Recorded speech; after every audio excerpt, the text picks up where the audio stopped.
এরপরে যে বিষয়টি আপনাদের অত্যন্ত জানার দরকার সেটা হলো আপনার রিলেশনশিপ, আপনার সম্পর্ক। এবং সম্পর্কের জায়গা নিয়ে প্রবলেম এত প্রবলেম সেটা হয়তো ভাবা যায় না। এত সম্পর্কের ডিস্টারবেন্স সিংহকে বর্তমান সময়ে পেতে হচ্ছে। দেখুন, সময় না দিলে জীবনে কোনো কিছুরই উন্নতি হয় না, সেটা আমরা সবাই জানি। তাই প্রত্যেকটি বিষয়ের জন্য দরকার সময়, সুযোগ এবং ইত্যাদি ইত্যাদি বিষয়। কিন্তু সিংহ রাশির ক্ষেত্রে আমরা কি দেখছি? দীর্ঘদিন ধরে সময় দিচ্ছেন, চেষ্টা করছেন, তারপরেও কিন্তু আপনার পার্সোনাল লাইফটা ঠিক হচ্ছে না।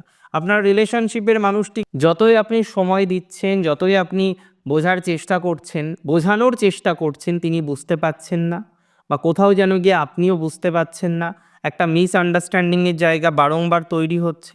দেখুন, আমি একটা বিষয় অনেকটা নিশ্চিত যে ডেভেলপমেন্ট বাড়বে, সিচুয়েশন ইমপ্রুভড হবে, পরিস্থিতি অনেকটাই স্বাভাবিক হওয়ার মতো অপরচুনিটিস বা সুযোগ সেগুলো দেখতে পাচ্ছি।